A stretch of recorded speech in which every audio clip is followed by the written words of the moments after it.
வணக்கம். இன்னைக்கு நம்ம கேட்க போற கதை கீவா ஜெகநாதன் அவர்கள் எழுதிய மிட்டாய்க்காரன். முனுசாமி இவன் ஒரு மிட்டாய் வியாபாரி. அவனோட வியாபாரம், விளம்பரம் இது எல்லாம் பிரத்யேகமா தனித்துவமா அவனோட ஸ்டைல இருக்கும். தானே உழைச்சு வியாபாரம் செஞ்சு சம்பாதிப்பானே தவிர பிறரோட கையை எதிர்பார்த்து பிழைக்கிறவன் இல்லை. அவனுக்கு உதவிக்கு அசிஸ்டன்ட்னு யாருமே தேவையில்லை. இவனோட வாடிக்கையாளர்கள் எதிர்காலத்தை தூக்கி நிறுத்தக்கூடிய இன்றைய குழந்தைகள் தான். இவன் மிட்டாய் வியாபாரத்துக்கு போகும்போது ஒரு மாதிரி பாடல் ஒன்று பாடிட்டு போவான். அதுதான் அந்த குழந்தைகளை கவர்ந்த விஷயம். பள்ளிக்கூடத்தை பற்றின விஷயங்கள் எல்லாமே அவனுக்கு அத்துப்பிடி, படிப்பை தவிர. சங்கரன் செட்டியார் தெருவில் மேற்க பார்க்க இருக்கிற அந்த சிவப்பு பள்ளிக்கூடத்தில் கிட்டத்தட்ட 100 பிள்ளைங்க படிக்கிறாங்க. இதெல்லாம் அவன் சொந்த அனுபவத்தில் தெரிஞ்சுக்கிட்டான். கரெக்டாக 9 மணிக்கு தன்னோட மிட்டாய் தட்டை தூக்கிட்டு போய் பள்ளிக்கூட வாசலில் நிற்பான். ஒரு 10-11 மணி வரைக்கும் வியாபாரம் நடக்கும். அப்புறம் அப்படியே வெளி வியாபாரத்துக்கு போயிடுவான். 1 மணி அடிக்கிறதுக்கு 5 நிமிஷத்துக்கு முன்னாடியே பள்ளிக்கூட வாசலில் வந்து ஆஜராகிடுவான். அந்த ஸ்கூலில் 1 மணியில் இருந்து 2 மணி வரைக்கும் நல்ல வியாபாரம் நடக்கும். 2:30 மணிக்கா அப்படியே கொஞ்சம் வெளியே வியாபாரம் பார்ப்பான். ஏதாச்சும் கிடைச்ச மட்டும் லாபம்னு தெருவா நடப்பான்.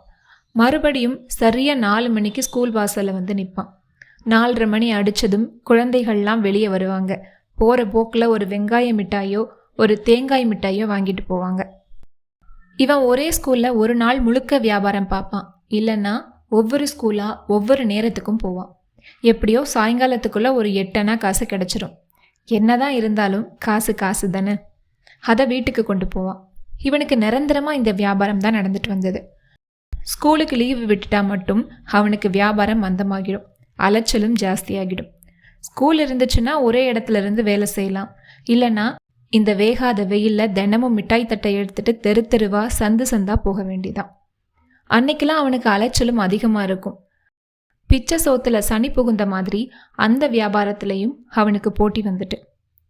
அப்புறம் இவன் மிட்டாய் மட்டும் இல்லாமல் கடலை உருண்டை, எள்ளு உருண்டை, மாங்காய் துண்டுகள் இதெல்லாமும் விற்க ஆரம்பித்தான். ஞாயிற்றுக்கிழமை தோறும் தான் வீட்டிலையே அந்த வாரத்துக்கு தேவையான மிட்டாயை செய்வான். அதுக்கு அவனோட மனைவியும் உதவி செய்வாள். இவங்களுக்கு ஒரு அழகான ஆண் குழந்தை ஒன்றும் இருந்தது. முழு ஆண்டு பரீட்சை முடிஞ்சு எல்லா ஸ்கூலுக்கும் லீவு விட்டாச்சு. ஒரு 1.5 மாதம் இவனுக்கு பித்து பிடிச்ச மாதிரி இருந்தது. இந்த மே மாதம் வெயில்லாம் கேட்கவே வேண்டாம். வெயில் ரொம்ப ஜாஸ்தியாகவே இருக்கும்ல. அப்போது இவன் வியாபாரத்துக்கு போயிட்டு வர அலைச்சலும் அதிகமாக இருந்தது. வியாபாரம் முடிஞ்ச வீட்டுக்கு வரும்போது வாடி வதங்கி தான் வருவான். எப்படியோ அந்த கோடை விடுமுறை முடிகிற காலமும் வந்தது. இன்னும் 1 வாரம்தான் இருக்கு. எங்கேயாவது உடனே வாங்கியாச்சும் சர்க்கரை, எள்ளு, கடலையை வாங்கி மிட்டாயும் மற்ற பண்டங்களையும் செஞ்சு வச்சுக்கணும்னு நினைச்சான். இவனுக்கு யாரு பணம் கொடுப்பாங்க? அவனோட மனைவி வீட்டு வேலை செய்கிறா. அங்கே ஒரு 2 இடத்துல இருந்த அம்மா கிட்ட ஒரு 2 ரூபாய் வாங்கிட்டு வந்தா. சர்க்கரை முதலான சாமான்களை வாங்கிட்டு வந்து மிட்டாய்களை தயார் செய்ய ஆரம்பித்தான். அவன் குழந்தைக்கு 2 வயசு ஆகுது. எதை கண்டாலும் வாயில் போட்டுக்கிற பருவம். அந்த சின்னஞ்சிறு குழந்தைக்கு அவன் செய்கிற மிட்டாய்களில் சிந்தினதை கூட இவனுக்கு கொடுக்க மனசு வராது. மிட்டாய் திங்கிற அளவுக்குலாம் அதுக்கு அந்தஸ்து இல்லைன்னு சொல்லிடுவான். இதுக்கு இன்னொரு காரணமும் இருக்கு. இந்த குழந்தை மிட்டாய் தின்னு பழகிட்டுனா அப்புறம் பெரிய தொந்தரவாகிருமா. ஆனால் அந்த குழந்தைக்கு இதெல்லாம் தெரியுமா என்ன? எனக்கு ஒரு மிட்டாய்னு சினுங்கும்.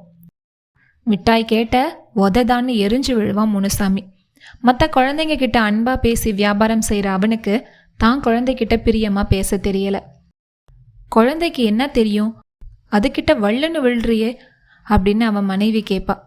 பொடி கழுத, இவனுக்கு மிட்டாய் இல்லாம தான் குறைஞ்சு போச்சா அப்படின்னு பதிலுக்கு கேட்பான். அட பாவி, குழந்தைக்கு கொடுக்காம என்னத்தை சேர்த்து வச்சிட்டோம் அப்படின்னு இவன் மனசுக்குள்ளேயே திட்டிப்பா. இந்த குழந்தை அவங்க 2 பேருக்கும் நடுவில் நின்று அழும். தாய் மனசுக்கு அந்த அழுகை தன்னையே கரைச்சிரும். ஆனால் அந்த தகப்பன் கண்ணில் நெருப்பு தணலாக கொதிக்கும். என்ன ஆனாலும் சரி, குழந்தைய அடிக்கவே மாட்டான்.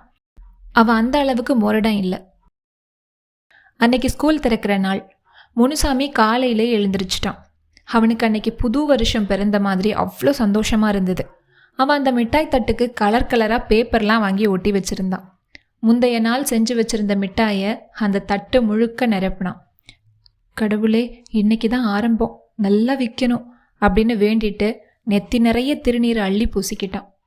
தலையில் தலைப்பாக கட்டிக்கிட்டான். ஒரு சின்ன மணியையும் முந்தின நாளே எடுத்து வச்சிருந்தான். அதுக்கும் தட்டுக்கும் சேர்த்து குங்குமம் வச்சான். கஞ்சியை குடிச்சிட்டு கை கழுவிட்டு இருக்கும்போது அந்த குழந்தை மிட்டாய் தட்டுக்கிட்ட தவழ்ந்து போய் அதில் இருந்த ஒரு மிட்டாயை எடுத்து வாயில் போட்டுருச்சு. முனுசாமி அதை பார்த்துட்டான். அட பாவி மகனே அப்படின்னு சொல்லி அந்த பிஞ்சு குழந்தையோட கன்னத்தில் ஓங்கி ஒரு அரை அரைஞ்சான். அந்த மிட்டாய் தட்டை எடுத்துட்டு போயிட்டான்.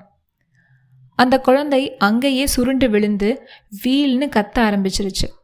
வாயில பாதியும் கையில பாதியும் இருந்த மிட்டாய் அவன் அடிச்ச அடியில கீழே விழுந்துருச்சு. வலி பொறுக்க முடியாம குழந்தை வேற ஓன்னு அழுதுட்டு இருந்தது. அந்த தாய் ஓடி வந்து குழந்தைய எடுத்தா. ஐயோ படுபாவி, குழந்தைய போட்டு இப்படி அடிச்சிட்டானேன்னு புலம்புனான். அவளுக்கு படபடப்பா இருந்தது. உடம்பெல்லாம் நடுநடுங்குச்சு. முனுசாமி வேக வேகமா போயிட்டு இருக்கான். ச்சே, இன்னைக்கு காலையில அபசகுண மாதிரி அந்த பாவி பைய இதுல கை வச்சுட்டானே, அந்த தரித்திரத்தோட கை பற்றுச்சே, இன்னைக்கு வியாபாரம் ஆகுமோ ஆகாதோ அப்படின்னு அவன் மனசு கிடந்து அடிச்சுது.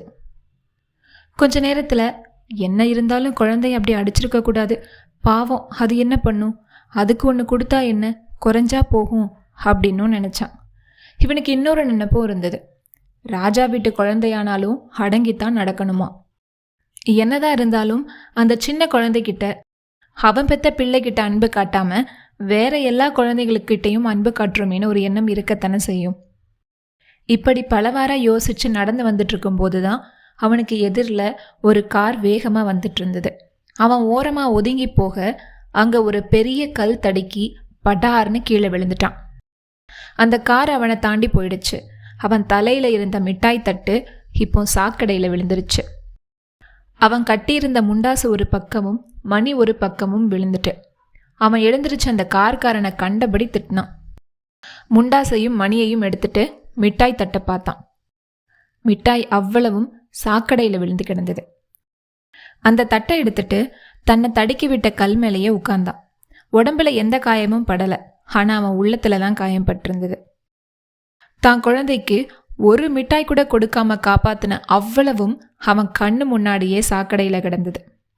அவன் உண்மையிலேயே கல் நெஞ்சம் உள்ளவனா இருந்தா படுபாவி தொட்டான் இப்படி ஆயிடுச்சே அப்படின்னு தான் சொல்லியிருப்பான். அவனுக்குள்ளேயும் ஒரு பச்சாதாபம் எங்கேயோ ஒரு மூலையில கிடந்தது. தந்தைக்கே உரித்தான பாசமும் அவனுக்குள்ள இருந்தது. அவனை தட்டிவிட்டு அந்த கல்லு மேல உட்கார்ந்து யோசிக்கவும் இவனுக்கு ஞானோதயம் வந்துச்சு. முதல்ல குழந்தைக்கு என்னாச்சுன்னு பார்க்கணும் அப்படின்னு முண்டாசை உதறி தோல்ல போட்டுட்டு மணியையும் அந்த வெறும் தட்டையும் எடுத்துட்டு வீட்டுக்கு போனான். அங்க அவன் மனைவி, ஏன் அதுக்குள்ளார வந்துட்ட, வியாபாரம் ஆயிடுச்சா அப்படின்னு கேட்டா. இவன் கிட்ட அடி வாங்கிட்டு அழுது சோர்ந்து போன குழந்தை அவன் மடியில படுத்து தூங்கிட்டு இருந்தது. அவன் அடிச்சதுல அவன் விரல்களோட சுவடும் அதுக்கு மேல ஓடிய கண்ணீரின் காய்ந்த வடுவும் அவனோட கண்ணில் பட்டுச்சு. மிட்டாயெல்லாம் கொட்டி போச்சு அப்படின்னு சோர்வா சொன்னான்.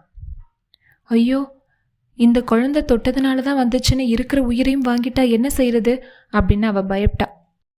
அதனால குழந்தைய பத்தி பேசி அவன் கோபத்தை இன்னும் கிளறக்கூடாது அப்படின்னு பேசாமலே இருந்துட்டா.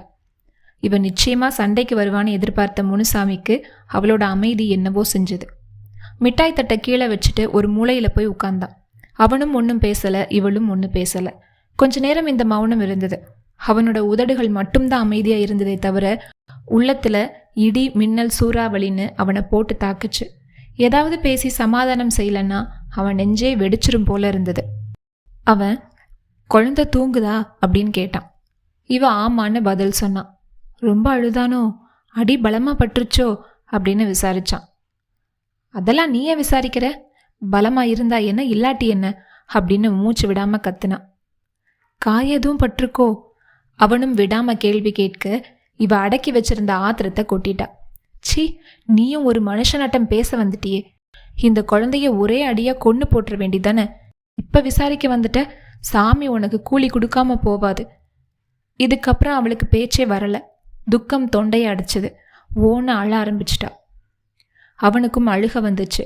அடக்கிக்கிட்டான். இந்த பாரு, நான் சொல்றத கேளு. என்ன, ஒன்னத்தான், இனிமே சாமி சத்தியமா நான் குழந்தைய தொடமாட்டேன். நான் படுபாவி, அந்த சாமி எனக்கு கூலி கொடுத்துருச்சு. அழாத, என்ன இந்த செருப்பாலேயே அடி, பட்டுக்கிறேன்.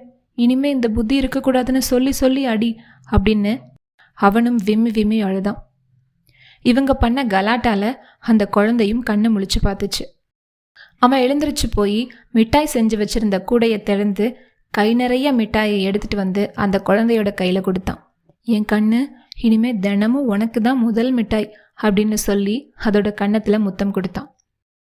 எந்த கன்னத்தில் அவன் காலையில் அரைந்தானோ அதே கன்னத்தில் அவன் இதழ் முத்தம் பதித்தது. அடுத்து அவளும் முத்தம் கொடுத்தா. குழந்தை முகத்துல ஒரு புன்சிரிப்பு. தந்தையையும் தாயையும் மாறி மாறி பார்த்துச்சு. அதுக்கு என்ன தோணுச்சோ தெரியல, சிரிச்சுது. சிரிக்கிறத பாரு அப்படின்னு அந்த குழந்தைய அப்படியே கையில் எடுத்தான். இப்பதான் அவளுக்கு மகிழ்ச்சியாகவும் ஆறுதலாகவும் இருந்தது.